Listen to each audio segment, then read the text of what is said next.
Apoorva Bansal here. Meridian Commerce Classes में आप सभी का स्वागत है। लास्ट टॉपिक जो हमने डिस्कस किया था, हमने पढ़ा था what is the definition of statistics and types of series. हमने स्टेट्स की परिभाषा पढ़ी थी, टाइप्स ऑफ सीरीज पढ़ी थी। टाइप्स ऑफ सीरीज में हम तीन तरह की सीरीज का डिस्कशन किया था, individual series, discrete series and then continuous series. आगे हम स्टार्ट करते हैं हमारा चैप्टर नंबर 11। हमारी बुक में दे रखा है चैप्टर नंबर 11। इसमें जो टॉपिक हम सबसे पहले डिस्कस करेंगे उस टॉपिक का नाम है मीडियन एम। इसको हिंदी में बोलते हैं मध्य का। इसको हम कैपिटल एम से डिनोट करेंगे। इसका मीन क्या होता है? जस्ट सपोज हम एक लाइन लेते हैं, इस लाइन का कोई ना कोई सेंट्रल पॉइंट होगा, तो ये सेंट्रल पॉइंट हमारे लिए क्या कहलाएगा? मीडियन कहलाएगा। That is called median. तो हम सीरीज में इसको कैसे डिफाइन करेंगे? सीरीज के लिए इसकी डेफिनेशन होती है, सीरीज को आरोही या अवरोही क्रम में जमाने के बाद उसका जो सेंट्रल पॉइंट मतलब मध्य बिंदु जो हमें प्राप्त होता है क्या कहलाता है? मीडियन कहलाता है, मध्य का कहलाता है। यहाँ दो वर्ड आए, आरोही या अवरोही, असेंडिंग और डिसेंडिंग। हम किसी भी क्रम में जमा सकते हैं, लेकिन हम ऑलवेज किस में जमाएंगे? हम ऑलवेज असेंडिंग ऑर्डर में ही जब आगे क्वेश्चन को सॉल्व करेंगे, क्योंकि हमें एक ही फॉर्मूला ध्यान में रखना है। दो रखोगे कन्फ्यूजन हो जाएगा। ठीक है, तो मैं बात करता हूँ डेफिनेशन की। डेफिनेशन क्या हुई? डेफिनेशन लिखिएगा इसकी,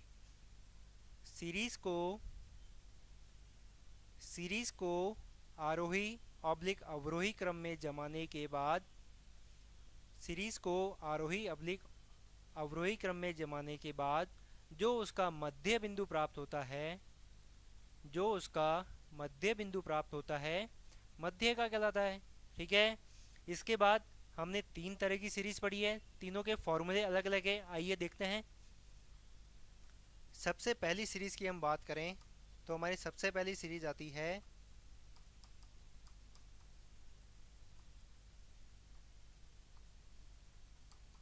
इंडिविजुअल सीरीज, व्यक्तिगत श्रेणी।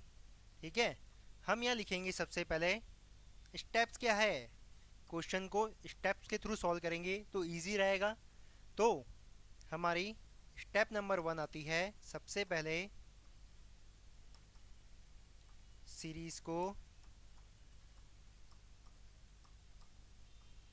आरोही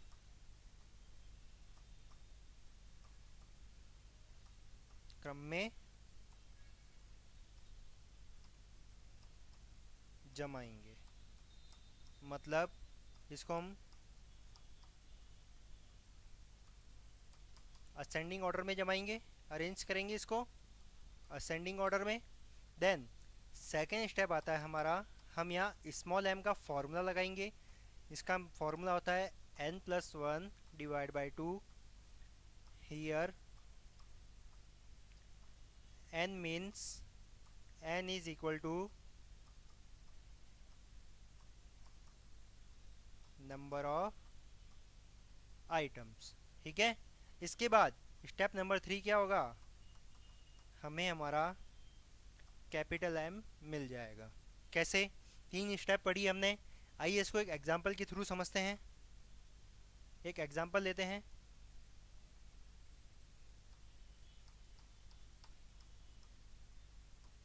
7, 1, 6, 11 एंड 9। जस्ट सपोज ये हमारा एग्जांपल है। तो जब भी कोई क्वेश्चन हमारे सामने आता है, हमारा सबसे पहला काम हमको सीरीज का रिकॉग्नाइजेशन करना है कि सीरीज कौन सी है। इंडिपेंडेंस नंबर गिवन है, सीरीज कौन सी है? Individual series. अब हम इसमें क्या निकालना चाहते हैं? हमको क्या फाइंड आउट करना है? मीडियन। मीडियन फाइंड आउट करने के लिए हमने अभी स्टेप्स लिखे। सबसे पहला स्टेप क्या था? सीरीज को आरोही क्रम में जमाएंगे, मतलब असेंडिंग ऑर्डर में जमाएंगे इसको।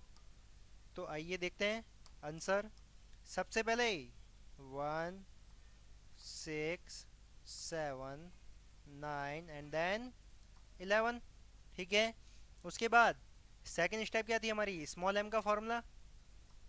स्मॉल एम का फॉर्मूला होता है हमारे पास n+1 डिवाइड बाई 2।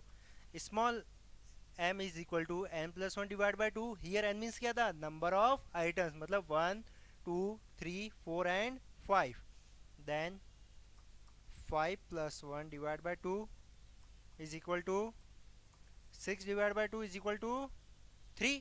अब हमको कैलकुलेट करना है थर्ड आइटम कौन सा है, 1 2 3, ये हमारा थर्ड आइटम बन गया। तो हमारा m का आंसर क्या हो जाएगा, थर्ड आइटम कौन सा था हमारा, 7 7, ये हमारा आंसर हो गया। ऑलवेज हमको सीरीज को असेंडिंग ऑर्डर में जमाने के बाद ही देखेंगे, इसमें नहीं देखना है। असेंडिंग ऑर्डर में जमाने के बाद जो सीरीज हमको प्राप्त होगी उसी में हमको m का आंसर चेक करना है, ठीक है। लेकिन ये भी हो सकता है कि स्मॉल m का आंसर पॉइंट में हो। कैसे, इसको भी एक एग्जांपल से समझते हैं। ये कौन सा था हमारा एग्जांपल नंबर 1, इसको 1 दे देते हैं हम।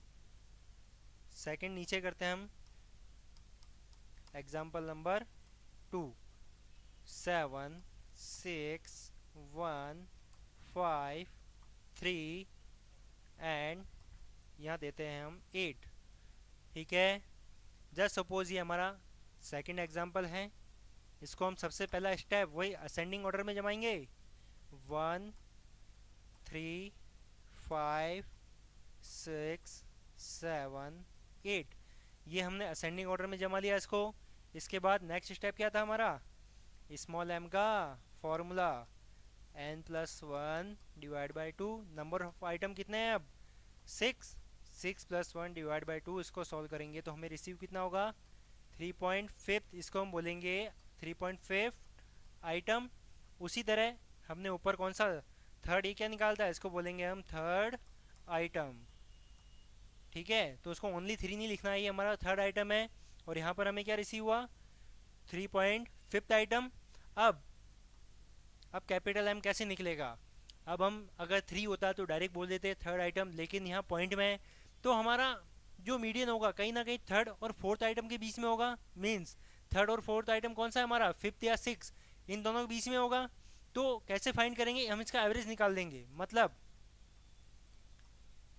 Third item plus fourth item divide by 2। अब हमारा थर्ड आइटम कौन सा था, थर्ड आइटम है हमारा फिफ्थ और फोर्थ आइटम है हमारा 6। तो 5 प्लस 6 डिवाइड बाई 2, इसको हम सॉल्व करेंगे तो हमें फाइंड होगा 5.5। तो ये क्या हो गया हमारा मीडियन हो गया। क्लियर हुआ, मतलब जब भी कोई पॉइंट में आए स्मॉल m का आंसर तो हम क्या करेंगे उसका एवरेज निकाल देंगे। मतलब third item plus fourth item, just suppose यहाँ पर 5.5 होता, देन क्या करते fifth item plus 6 item divide by 2। तो या तो चाहो तो इसे फॉर्मूले के रूप में याद रख लो या कंसेप्चुअल याद रख लो। मेथड क्लियर हुआ मीडियन का, ठीक है। तो ये था मीडियन इन इंडिविजुअल सीरीज। आगे हम पढ़ेंगे median in discrete series and median in continuous series.